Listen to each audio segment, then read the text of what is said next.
Hello, everyone. My name is Gitika Gorthi, and today I am very, very honored and excited to be joined two very special space champions, Patrick Chase and Evan Lerner. Patrick Chase was born and raised in Rochester, New York, and has been fascinated with space since reading original Star Trek novels as a young boy. He has a Bachelor's of Arts in Political Science from the University of Rochester, with experience in political communications and fieldwork. He studied space and astronomy as a minor in college and has written about the intersection of space and politics since transitioning away from his full-time political work. Our other space champion, Evan Lerner, is an aerospace engineer born and raised in New York City. He was introduced to space and engineering at the Bronx High School of Science, later earning his bachelor's and master's in aerospace engineering from the University of Michigan. I'm incredibly excited to hear about all the work that they're doing in New York City and New York State to try bringing aerospace into the state more and to kind of pipeline everything that's happening. So I'm very, very excited to learn about what inspired them to get into aerospace and what inspired them to co-found Empire Space. So welcome, Patrick and Evan. Thank you so much for taking your time to really inspire the next generation of aerospace leaders. Well, thank you so much for having us. That was quite the introduction. We are honored to share the space with you. You're doing a lot of great work. We're really inspired by the stuff that you've been able to do at such a young age. And we are very excited to see you come to New York to continue your work and studies at Columbia this fall. So we got into Empire Space not because of our backgrounds. I'm from politics and government. Evan's from aerospace. We're from different parts of the state. I'm from Rochester, which is 6-7 hours outside of the city. He's from Manhattan. But we both share a passion and an awareness for how important space is in our lives right now and how much more important it'll be in the future. There's a really exciting story being written right now with Elon and SpaceX and all the transformation he's been doing in rocket launches. Space tourism, going back to the moon, developments in low Earth orbit, the web just launched. It's a really exciting story, and we share a desire to have New York play a larger role in that story. We have lots of good bones in our space ecosystem here, but we feel that they're not really being maximized. There's a lot of potential being left on the table there. So we came together and founded Empire Space about 1.5 years ago out of a desire to help New York better reach its potential and become more of a player in this exciting new story of space. Yeah, thank you. First off, I'm very, very excited to be able to come to New York and to meet you both in person and to kind of witness all the work you're doing to bring New York together in the aerospace industry. And thank you for the introduction of what Empire Space is. And maybe Evan could kind of add on to the inspiration behind really co-founding Empire Space. Pat generally likes to tell this story. I could give it a try, but I think I'd like to give him a little more airtime. I'm gonna have him do the story. I'll take the next question if that's all right. But I'll also say thank you for doing this interview. I'm really looking forward to these questions. Of course. So the Empire Space started with an email. I was doing some writing during COVID. Just writing on Medium about space and politics, trying to re-engage with something that had been a passion when I was younger, but I hadn't really had time. And now all of a sudden I had all the time. And Evan sent me an email. And so we started going back and forth, started asking interesting questions, who's doing what where? We were aware of some of the big players. And then that led to our first spreadsheet, which led to more spreadsheets. And then after having Zooms, once a week for a couple of months and having, now a full Google Drive of spreadsheets, I'm, like, we should probably put this online. We have a lot we're working with. So then I reached out to a friend who has experience building websites. And that's when empirespace.org was born. And then we realized, wow, there is so much here. And there's so much to be done in terms of better kind of maximizing its capabilities. That we decided that forming a nonprofit, we're a 501c3, to be able to kind of officially carry on this work was what we wanted to do. It was important, and it would help both of us kind of achieve our dreams that we have for space here in New York. So yes, that's the lengthy story. Yeah, and I was looking through your website and I saw all of the data that was collected on all the space activities, that retired astronauts, current astronauts that are located in New York. And I was just mind blown with all that was happening in space, because usually when you think of space, you're like, oh, Houston, you think of Florida, you don't really think of New York. So to see that that much is happening is absolutely incredible. And I'm glad you guys are able to kind of collect that data and put it to use. So I'm really excited to see all that will happen with Empire Space, which kind of leads me to my next question of, Evan, how do you see Empire Space in 10 years? What is your both visions for the organization? Sure. Yeah, I'm happy to take this one. So I think, we're still sort of in our early stages here. So these projects are, somewhat foundational right now, but we do have that kind of perspective 5-10 years out. As far as big projects, I think I want to highlight what we've most recently not necessarily wrapped up, but done a first draft of so far. We have a census, which is essentially a really large database that we put together, as you touched on this, of all of those stakeholders throughout the state. And so in that process, we've identified where the gaps are and sort of what big projects what projects would really help to bridge those gaps and grow the ecosystem here. And so that's where we're targeting. And I think we don't really see these as short-term projects. These are big projects for us. So I guess to touch on a few and how we are hoping that those will create the change that we want to see in this industry, at least in this state. I think the first one of those is focused on connecting. You touched on the surprise at how much activity there was here in New York in space, but I think one of the places where there's the most activity is in space financing. So we see tons of money flowing from New York into the space industry to finance various parts of it. But we don't see a lot of that going into space companies in New York. And so we would like to close that gap and bring that space financing, to space companies, but especially to space startups.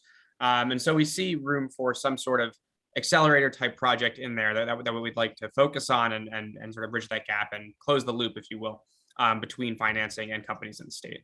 And I think to touch on one other project, or area that we really like to improve the state's activity and sort of grow this ecosystem from. That has to do with academics. New York is we have a very strong academic system here, but we don't have necessarily that much true focus in space. And I would say that's probably true across the U.S. But we think there's a lot of room for growth here. We think this growth will be seen, and maybe not in New York if we don't create that change. So we'd like to sort of focus growth in space in New York academics on space, with various kinds of space programming. And we think by doing that, we're also able to create more of a pipeline into this space ecosystem in New York. So I think in those two ways, growing academics and growing sort of that connection between finance and businesses, we would really like to create that change. I think I might have one more thing that I'd like to mention. As far as, or maybe two more on the academic side, we also want to, New York is pretty strong right now with, diversity programs in academics. We would like to infuse those into that space programming. We think that's something that's really lacking right now in the space industry, and that's probably a great place for New York to step in and create a change. And then lastly, sorry, this is a bit of a long-winded answer. Lastly, we have some really big ticket projects as far as like down the road to elevate New York's image on that global space stage and make us not just, state participating in this, but actually make us a state that people go to and think of when they think of space. So a lot there. Some things that, we can't really flesh out right now, but some really big projects that we have in the works.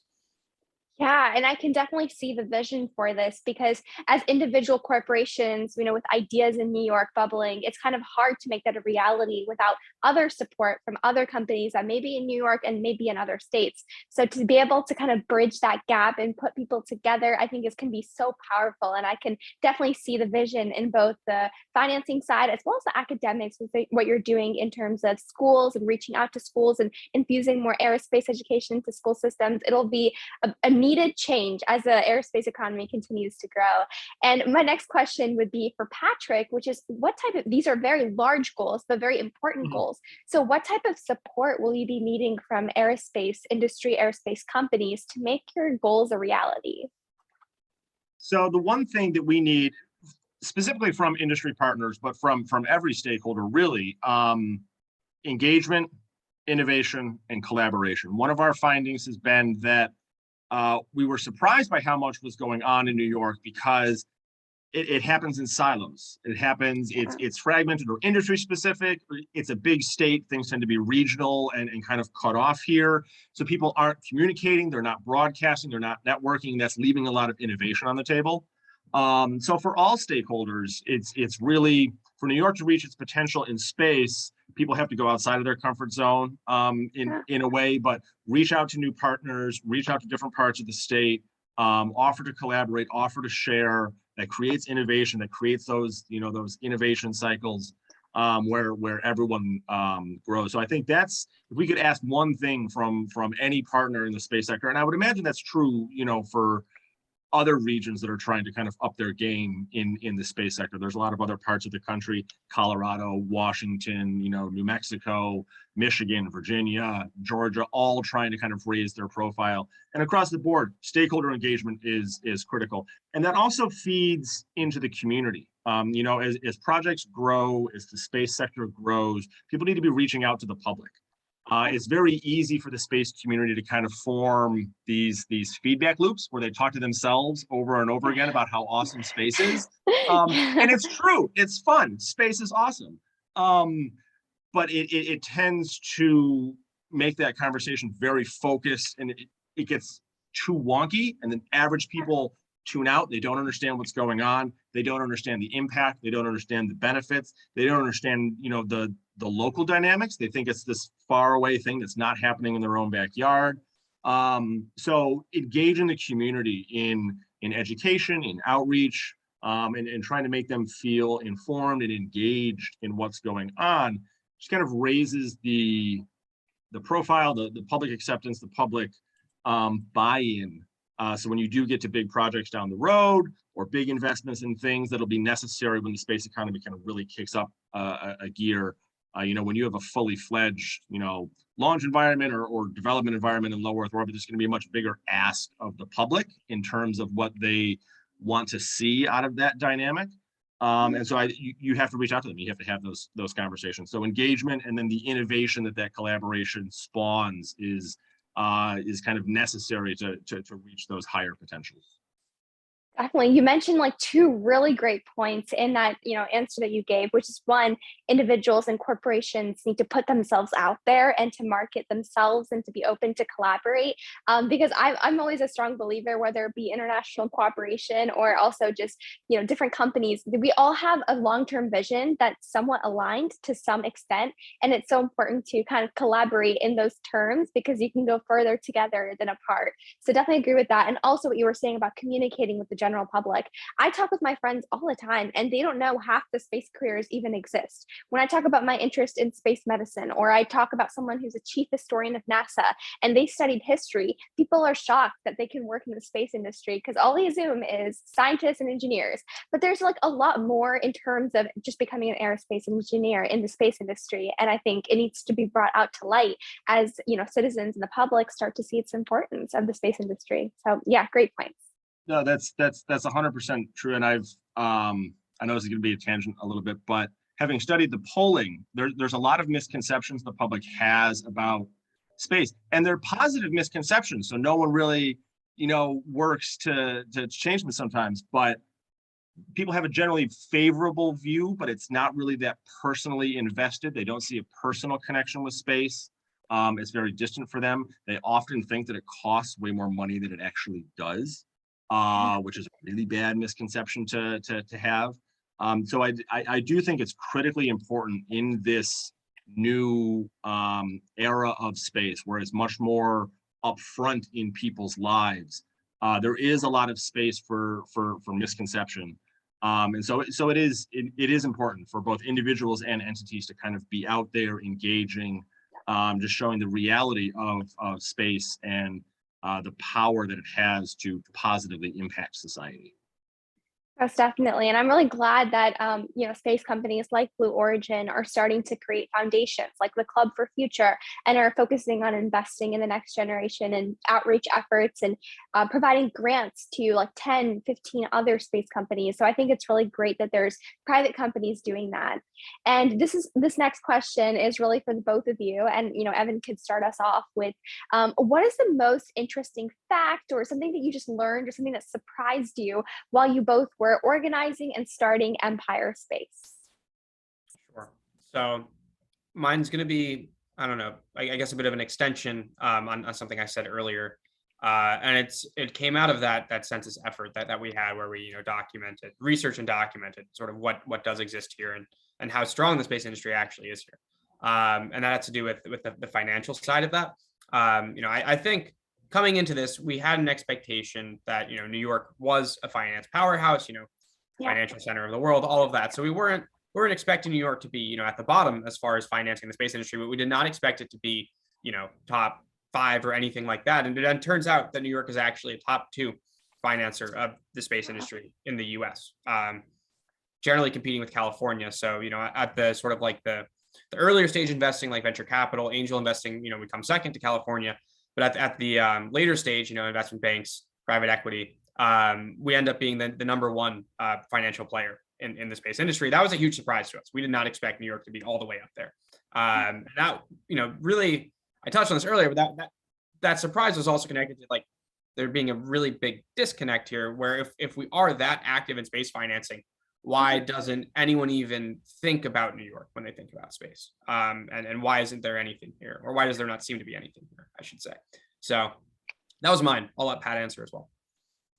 Yeah, my surprise stems mostly, and I'm still to this day kind of surprised by just the sheer number of entries that we were able to find in our census. When we started creating, categories for what we wanted to gather, we're like, okay, planetariums would make sense. Started looking at college programs, like we knew of Columbia and their physics program, I did not expect to have more than 60, universities in that database. I think right now we are over 1,100 unique entries throughout the entire database between planetariums, observatories, museums, private entities, the financial entries, all the academic entries, and that's broken out for the different clubs. Like some universities have like a dozen entries because they have all the clubs and the different programs. So 1,100 unique entries is just so much more than I had expected. And it goes to that kind of dichotomy of, wow, there's so much more here than I thought. Why are we not doing more with it? Is something that I still kind of come around. And the coolest unique factor that I didn't really realize was a thing was there are dozens of K through 12 school districts in the state that have planetariums on campus, which is mostly like a New York City thing. So it wasn't something that I was even like aware of growing up. I stumbled across this. I'm like, this is so cool. Like, I wish that my high school had a planetarium. I would have been in there all the time. So finding little gems like that was encouraging. That there's a lot here. There's a lot throughout the state. It's not concentrated in one area. There's a lot to work with as we look to kind of maneuver New York into being a bigger player in space. Yeah, and to this day, I always go back to your website and I'm just so shocked with like the number of schools there are that are interested and directly for space purposes or STEM purposes, and the work that all these companies are doing in space. And now to hear that New York City is like one of the top, or New York State is one of the top financial investors in space companies, and that's just incredible just to hear that. I feel like I haven't fully wrapped my head around how much space activity happens in New York. And it needs to be brought out because New York is not something that I think of when I think of the space industry. So really, thank you for all the work you guys are doing. And clearly this is such an important thing that needs to happen, an important vision you both had when developing Empire Space. And everyone has ideas, but making them into a reality, making them into a organization, an entity, in your case, a nonprofit, it takes a lot of work and commitment, especially when you have another job, a full-time job you're doing. So I'm curious, Evan, could you give us some advice or give students or professionals advice from your own experience of how do you make a thought, an idea you have into a reality? Sure. Yeah, thank you. Thank you for all those kind words. So I think, there's a lot to be learned here. I do want to highlight this again. We're still pretty early and pretty small. And so, take all of our advice, I would say, with, maybe a grain of salt. But I think for, one of my biggest takeaways is probably persistence. I think we've seen, we've not only have we done what we're doing, but we've also studied a lot of, previous attempts to do similar things in New York and in other states. And we've seen sort of what succeeds for us. And for us, that has been persistence and just sticking to our goals, slogging through, doing, the difficult work, not really giving up, putting in all the time and effort, and just, committing and sticking to everything we wanted to do. It hasn't always been easy. I think we've talked about the census a little bit. That was not supposed to be the project that it turned into. We anticipated that would be a pretty small project. But here we are, we finished it like a year later. So there have been some difficult endeavors. We've walked into some really big meetings that we honestly, didn't know we were setting up for ourselves, but they've turned out really well. So, you just got to sort of stick to it and keep moving. Never really give up. I don't know if Pat has anything he wants to add, but that's my advice. No, that's my lesson too. When you develop that idea and you realize that that door has cracked open, when I realized that I had that moment here, with Evan, to turn something that had been, a dream into a reality, step there and then just keep stepping one day at a time. You kind of keep your head down, keep what you have in front of you, set those short-term goals, those medium-term, your long-term. Don't lose yourself at one end of the spectrum. You always have to keep things in perspective. You have to keep that openness and that communication. Evan and I talk all the time. We talk very openly.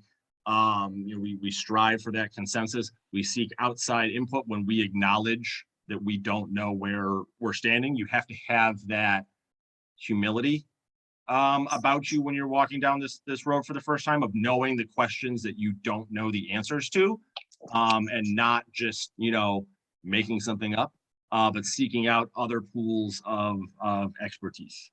So that would be my add-on to that question. I'm gonna hop back in, add a little more. I second everything Pat just said. I think those are all great points. I think keeping that broad perspective, remembering to sort of take a step back and make sure that your perspective is, you're accounting for as much as you can, and also taking in all the feedback that you can. I think that's really important. And one other thing I also wanted to add is that, I think at the beginning of this project, you would probably be right to say that at least it was a little bit scary for me to start a project like this. And I think Pat alluded to that as well. And so I guess, even when starting something like this does seem scary, you sort of appreciate the importance of it, and you stick to it, and you do it, and you see what comes of it, and you keep moving. So I guess that's sort of saying what I said earlier, but I think it's important just to confront that and get through it. Yeah, I think that's really powerful advice, with both perseverance and humility. And also what you were mentioning at the end, Evan, about how it's so important to realize that something can be unreachable or unattainable, or something that may seem unrealistic, but just taking that chance or that risk to be like, okay, I'm going to start at least tiny steps and I'm going to persevere through it, I think can be so powerful. And whether it be starting your own company, starting your own startup, but also through your daily life, being able to take those tiny risks to reach a goal you have, a goal that may seem unattainable, is so important, that I'm sure every student can, take to heart. Very well said. Yeah, and my next question is, for Patrick, what was your aha moment for getting into the space industry? Both of you are incredibly passionate about aerospace, so I'm curious, Patrick, of what was that aha moment for you to get inspired of the aerospace industry? So I was hooked on space from a very young age. I was a very avid reader when I was young. Both of my parents encouraged, to read. They didn't care what me and my siblings read. They just wanted us to read. And my dad had a whole bunch of original copies of Gene Roddenberry's first Star Trek novels.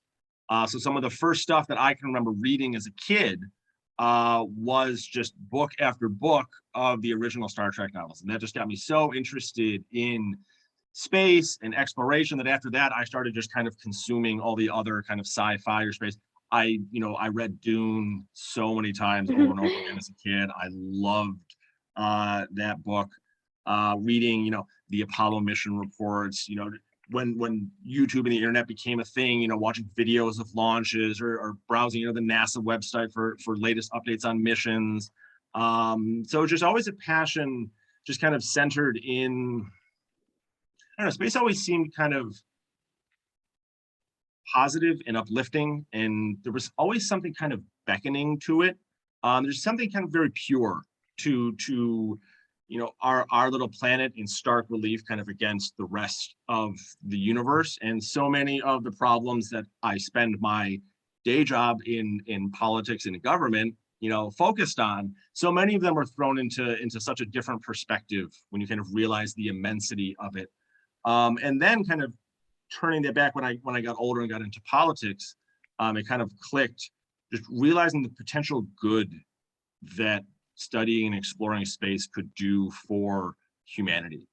Not only just in terms of economic or material problems that could be solved or scientific questions that could be answered, but just what I think it would do good for us psychologically, to kind of cross some of these barriers and kind of prove to ourselves that we can do these big things and start something fresh somewhere else. I think that would do a lot of good for a society that I think is still trying to find its way in a very difficult time.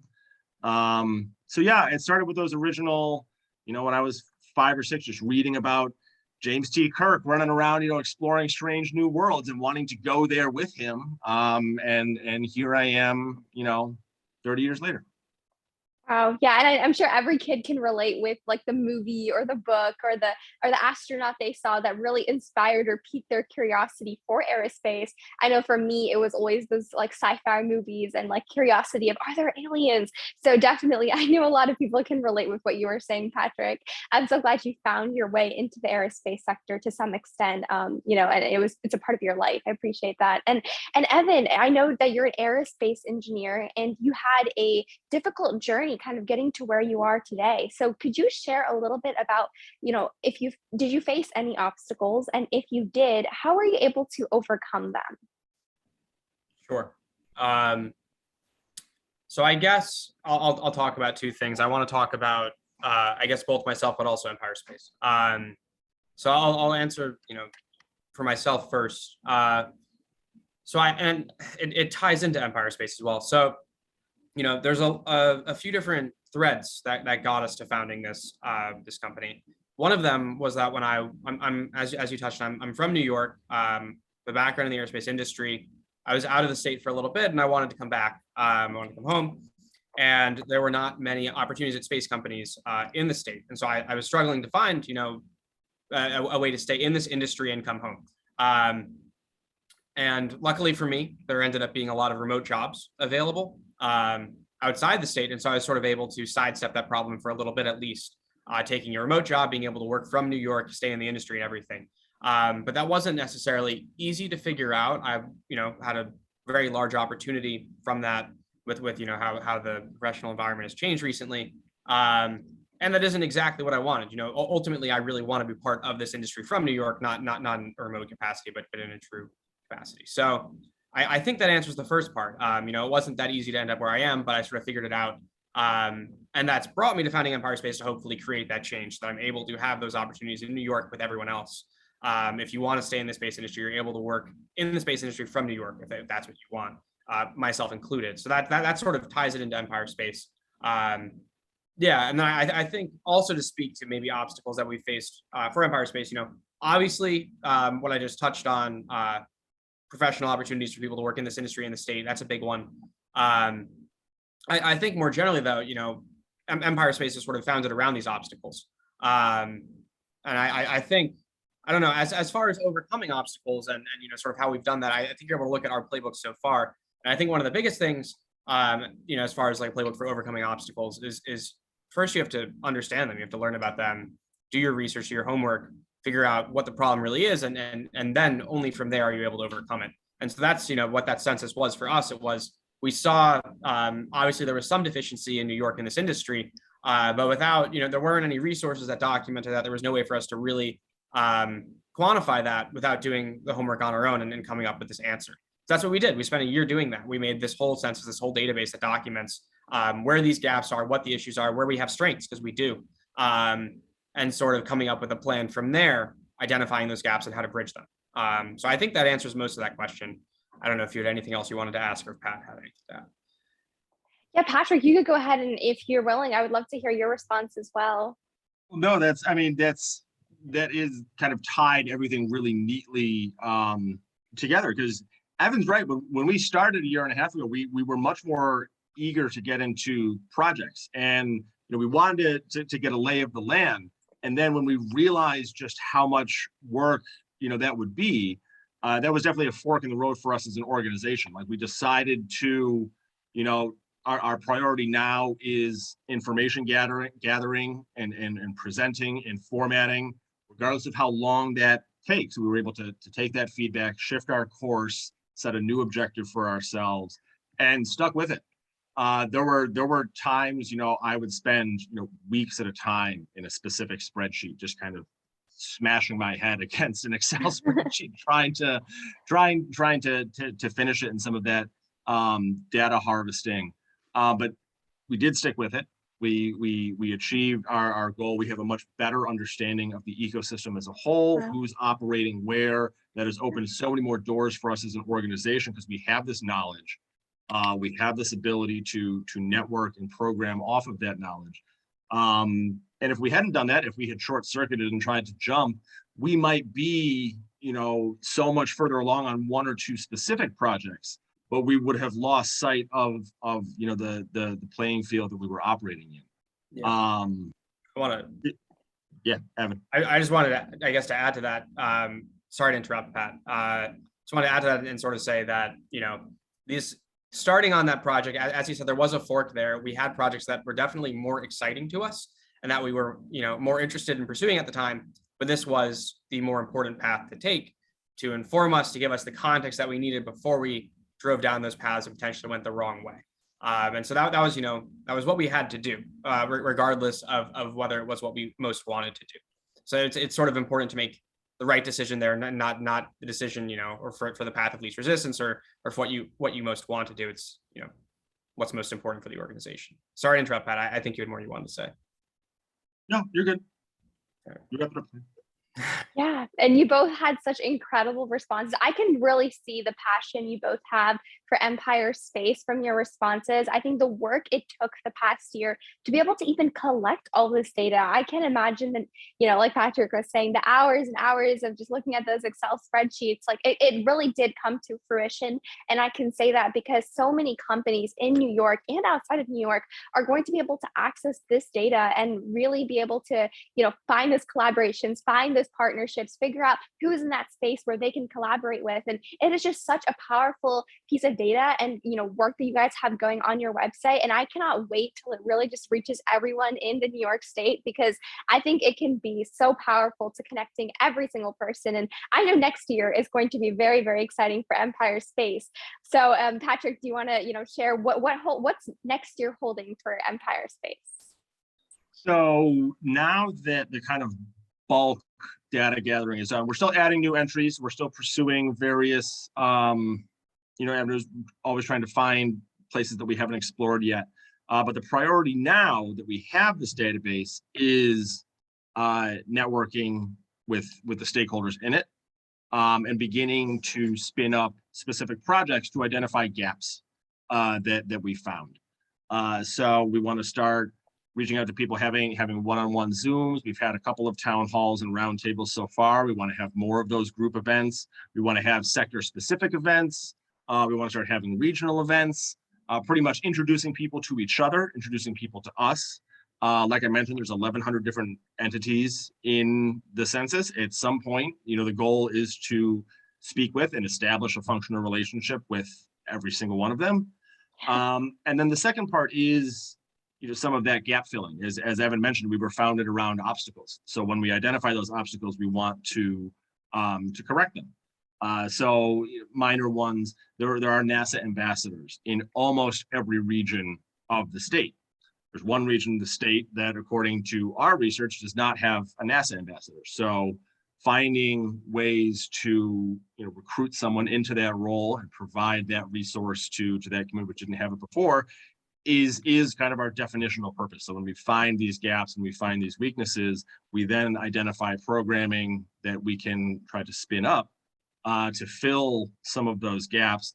And eventually the goal is you do enough spinning in enough directions and you get to some of those core issues, the outflow of college graduates, the outflow of financing to other regions of the country. Eventually we can program ourselves into turning some of those flows back into New York, which juices the private sector component. Businesses start hiring, they start innovating in the state. And then once you have that flow going positive instead of negative, once you find the right way to flip that back, you have job creation going, you have businesses locating in the state, and then everything starts to feed on itself. So we're now beginning that networking and collaboration and initial programming phase. Evan, did you have anything you wanted to add? No, not really. That was a perfect answer. I guess I'll just add that it sort of all ties back to that question earlier. Our next year is obviously not going to be everything we do in the next 5 to 10 years, but it's certainly going to be connected. We hope that these projects that we've already identified are sort of our long-term projects, and we'll just feed off them as we continue to grow this state's activity in this industry. Yeah, I'm really glad there are individuals like you who are trying to find that gap and address that gap so we can move forward and, make New York that space hub we want it to be and to be recognized as a space hub it really is. So, thank you for that. And my last and final question, now that we were able to understand more about your journeys, your passion for space, as well as the work you're doing with Empire Space, this question I asked to all the interviewees or all the individuals who come on the show, and either of you can answer it or both of you can answer it. And it is, what final piece of advice do you have for students regarding their pursuit of a passion in STEM, aerospace, really just any career, something you wish you knew in high school or college? So this was the question that I thought about the most prepping for this interview. And I really distilled it down to this. It's, don't get distracted by shiny new objects. Society has gotten very good at just throwing things at us that pull our attention or distract us or kind of cloud the picture. It can be very easy these days for other people's priorities to become your priorities, for people to get lost or unfocused or depressed. It's very easy for the shiny old object of money to kind of tilt people away from their passions. That's something you kind of always have to guard against. The allure of doing something just for the money never ever works out. I have never seen someone in my experience do something just for the money and wind up happier for it.